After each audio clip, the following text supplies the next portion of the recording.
Assalamualaikum warahmatullahi wabarakatuh.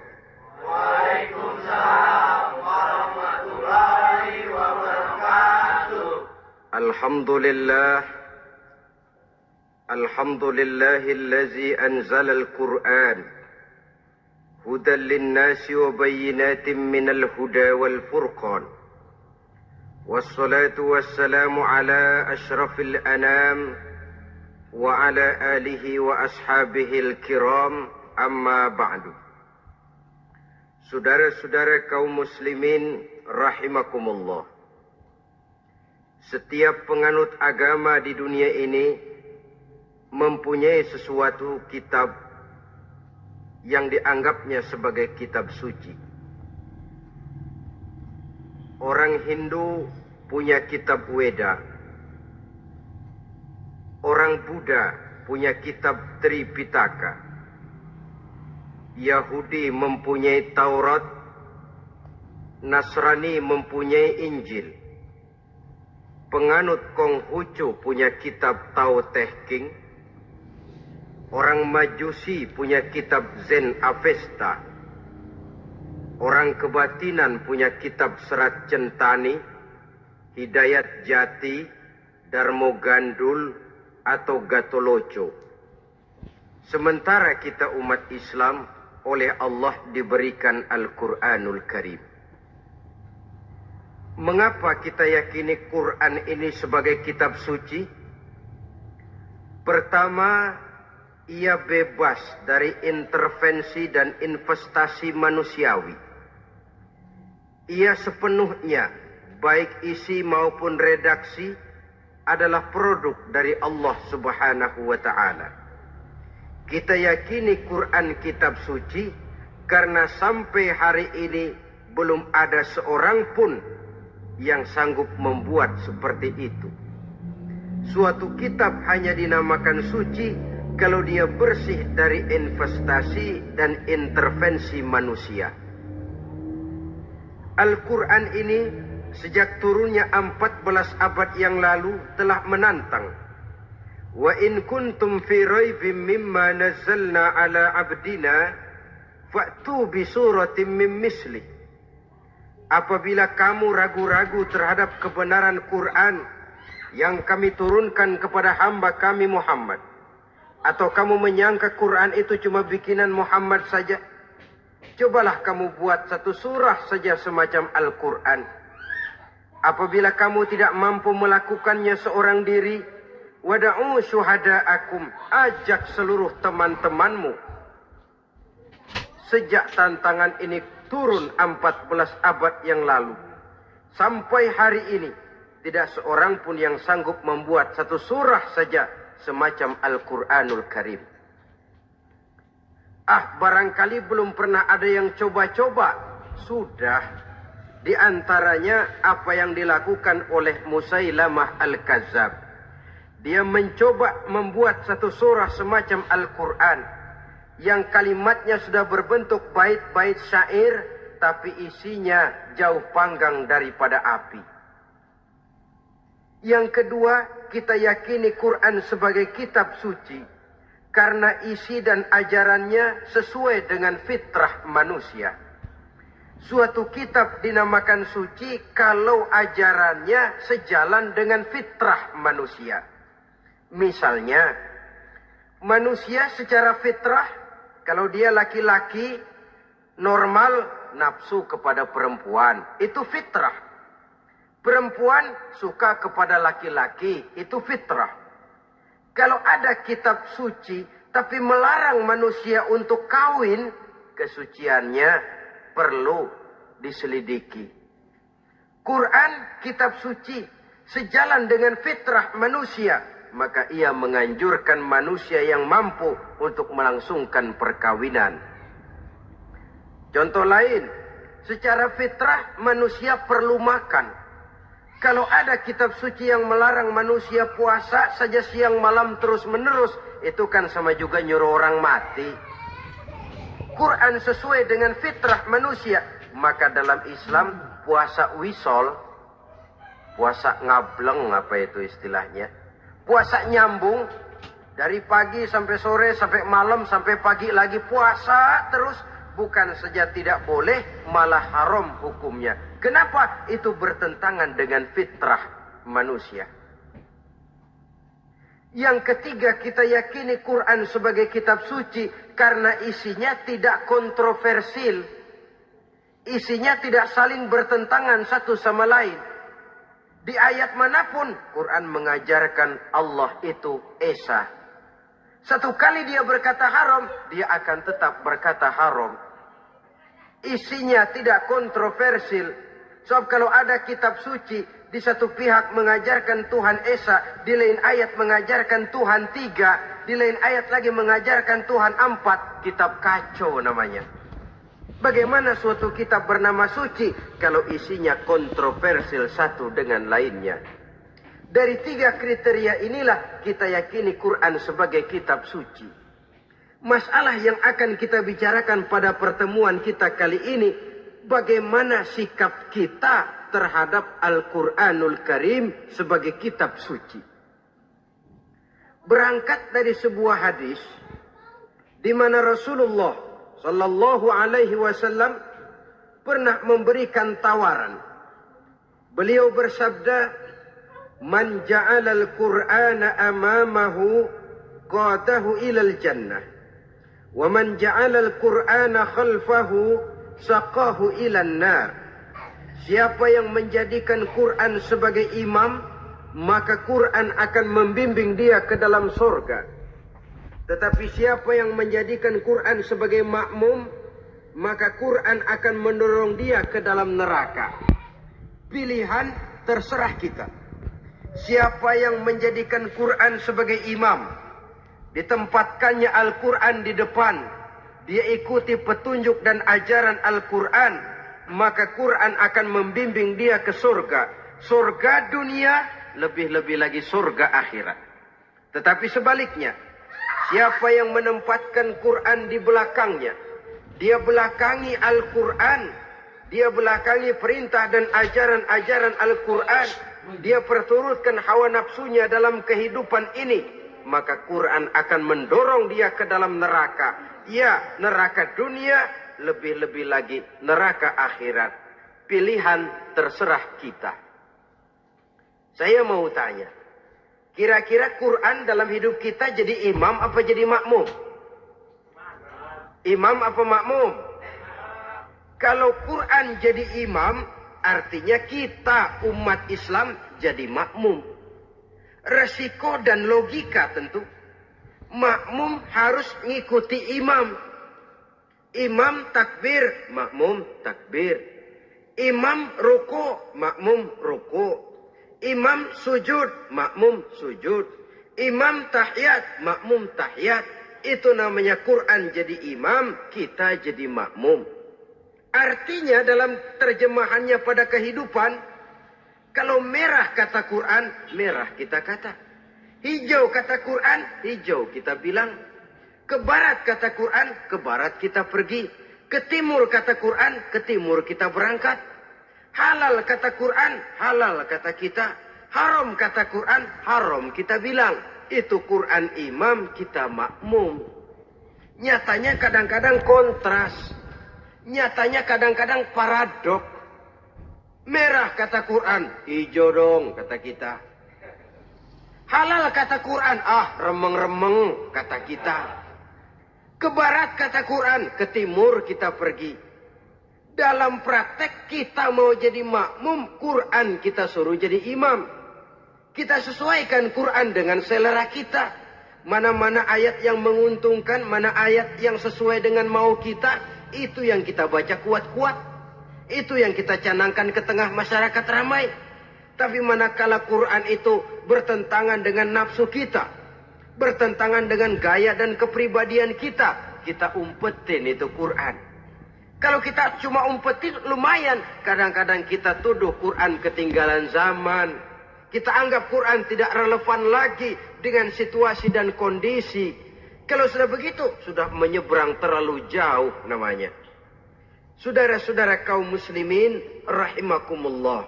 Inilah makna hadis Nabi yang diriwayatkan dari Imam Ali bin Abi Thalib, bersabda Rasul, "Man qara'al Qur'ana fastazharahu fa ahalla halalahu wa harrama haramahu adkhalahul jannah."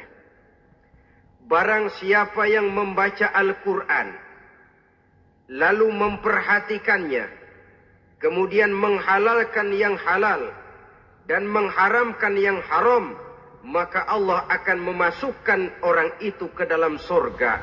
Ya surga dunia, ya surga akhirat. Apabila kita renungi hadis ini, maka untuk berimam kepada Al-Quran ada 3 jalan utama yang harus kita laksanakan. Pertama, dari kalimat man qara'al Qur'an, barang siapa yang membaca Al-Quran. Ini artinya, siapa yang ingin menjadikan Quran sebagai imam di dalam kehidupan, jalan pertama yang harus ditempuhnya, menanamkan kegemaran membaca Al-Quranul Karim. Al-Quran gharibun fima baina qaumin la yaqra'una. Quran akan jadi asing, Quran akan jadi aneh kalau terletak di tengah rumah orang Islam yang tidak suka membaca Al-Quranul Karim. Jadi langkah pertama, tanamkan kegemaran membaca Al-Quran.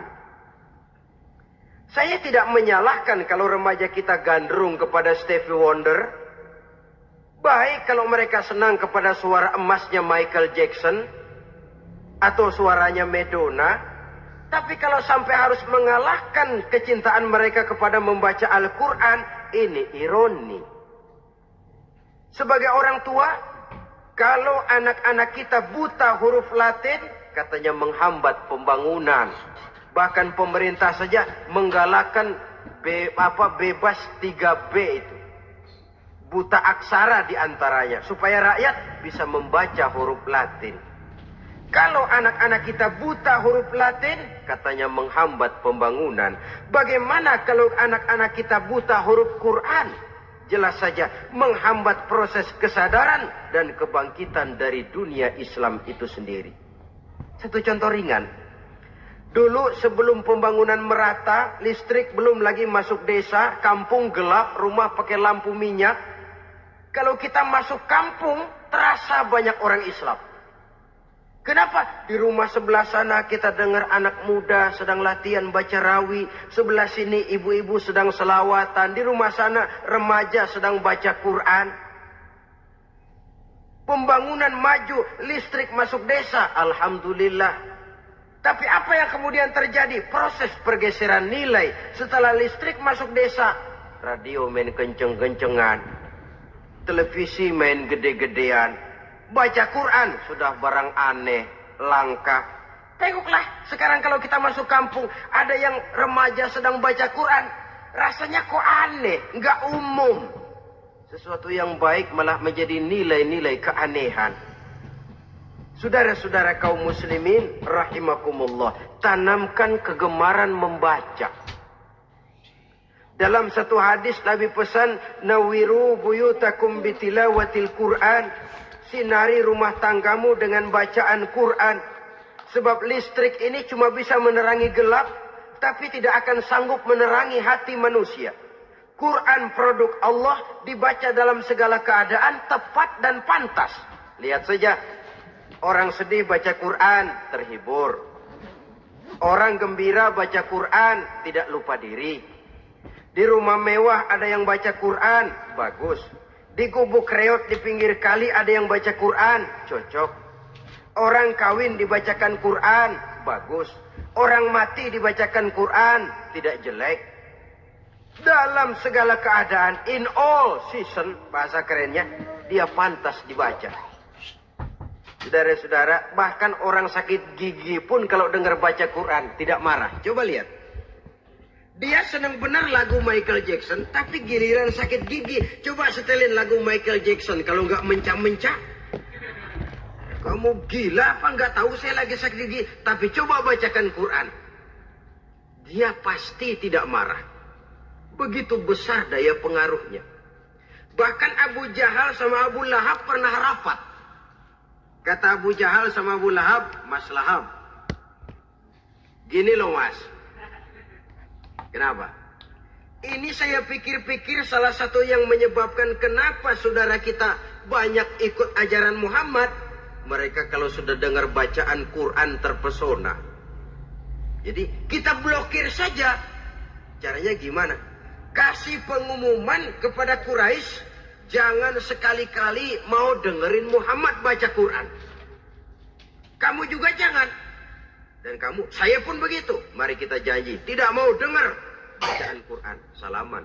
Pulang ke rumah masing-masing. Dapat 1 hari, tahan. 2 hari, bertahan. 3 hari, seminggu ke atas. Abu Jahal mulai ada semacam rindu. Kangen, pengen dengar ayat Quran. Karena secara pribadi dia mengakui keindahan gaya bahasanya jauh lebih tinggi dari kemampuan penyair Quraisy. Isi ajarannya sangat dalam dan menyentuh segi-segi kehidupan manusia. Gak tahan Abu Jahal kayak dikilikin hatinya. Keluar rumah mindik-mindik, ngumpet-ngumpet. Ngempet di rumah Nabi. Pengen dengar Nabi baca Quran. Rupanya Abu Lahab sama. Pikir Abu Jahal, Abu Lahab gak bakalan keluar. Abu Lahab berpikir, Jahal pasti di rumah. Dua-duanya bareng berangkat ke rumah Nabi. Cuma yang satu dari sebelah barat, yang satu dari sebelah timur. Ngempet, ketemu di sudut, sama-sama kaget. Jahal, loh kamu Lahab? Iya, kamu ngapain? Lah kamu ngapain? Akhirnya sama-sama malu. Sama-sama tidak bisa menahan diri. Akhirnya sama-sama ngakuin. Bagaimanapun kita harus akui bahwa Al-Quran ini mengandung daya pesona yang sangat luar biasa. Itu dari segi bacaan. Belum lagi dari segi ajaran. Belum lagi dari segi isi. Tanamkan kegemaran membaca Al-Quran. Sampai-sampai Nabi katakan, Innallazi laysa fi jawfihi syai'um minal Quran kal baitil kharib.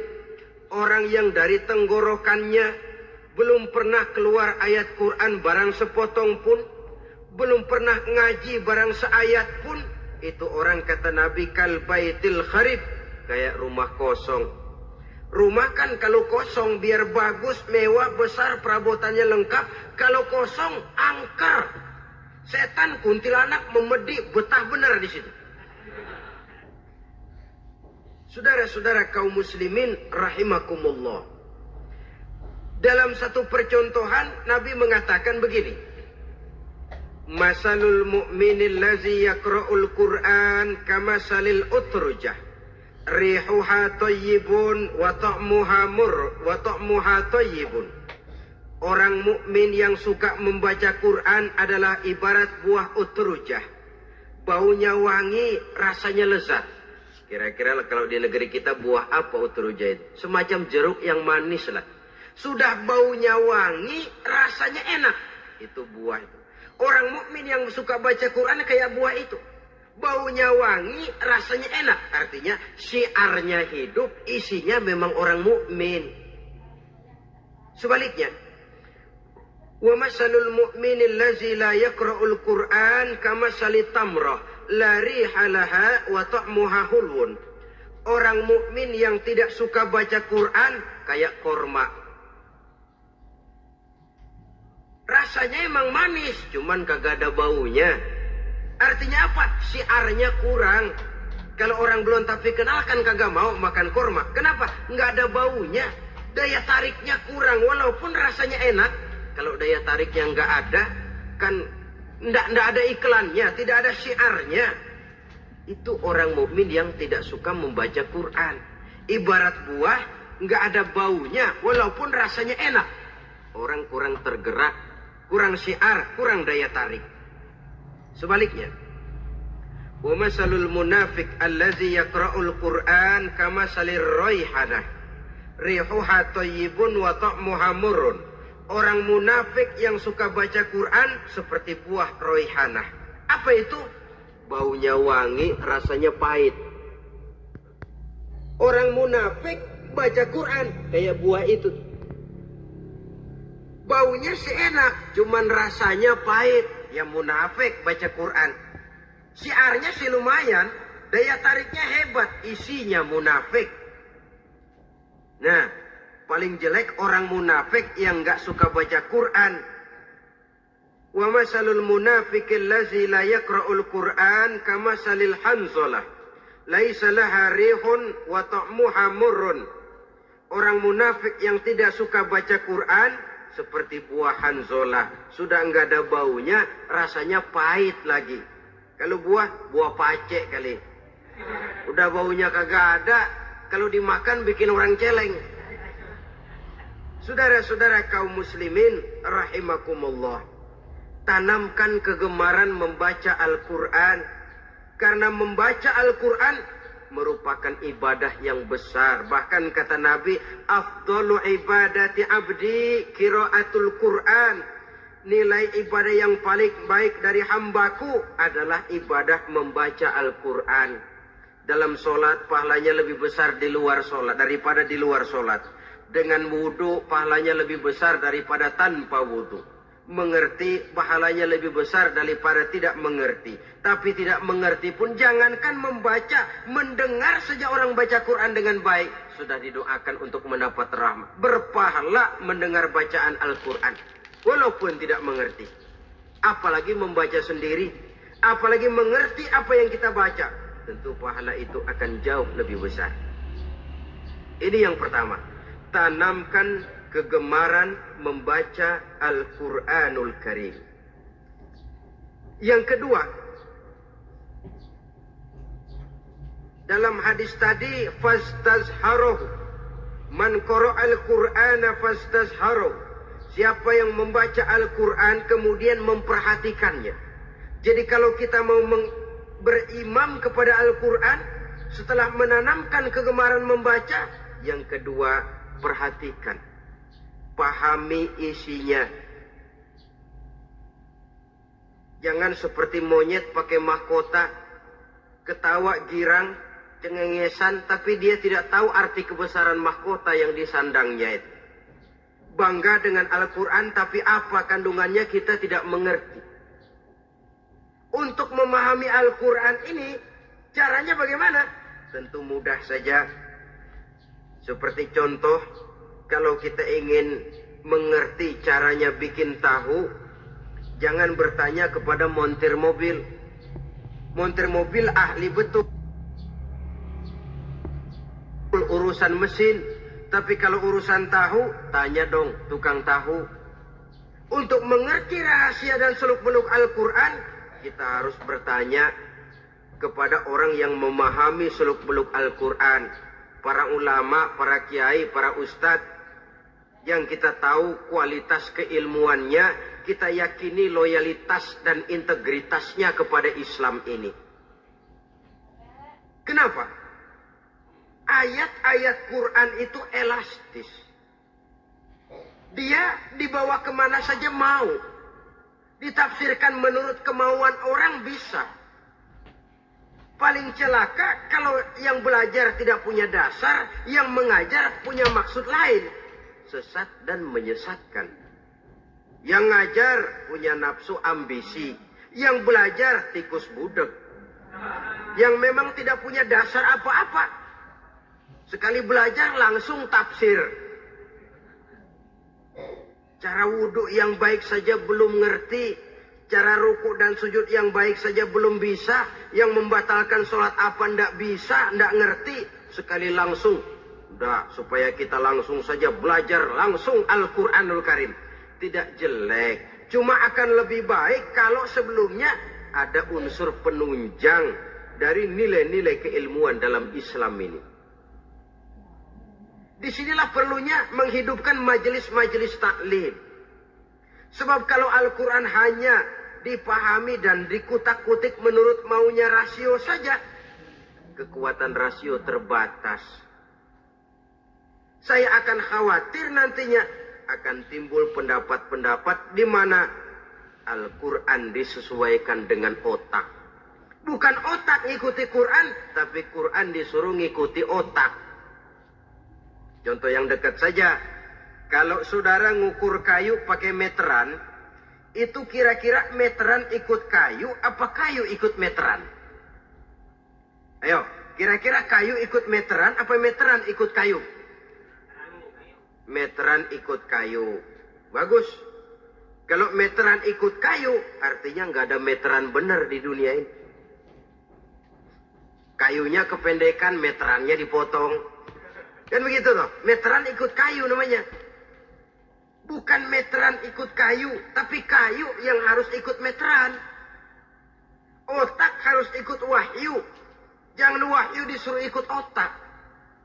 Manusia ikut Quran, jangan Quran disuruh ikut manusia.